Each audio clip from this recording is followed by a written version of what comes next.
सुरेशम् प्रसन्नवदनं ध्यायेत् सर्वविघ्नोपशान्तये।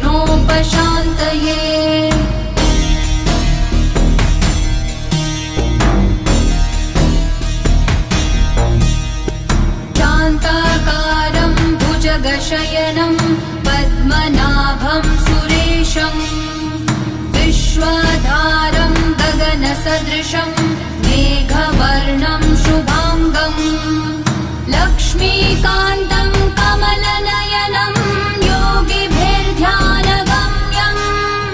वन्दे विष्णुं भवभयहरं सर्वलोकैकनाथम्। वन्दे विष्णुं भवभयहरं सर्वलोकैकनाथम्।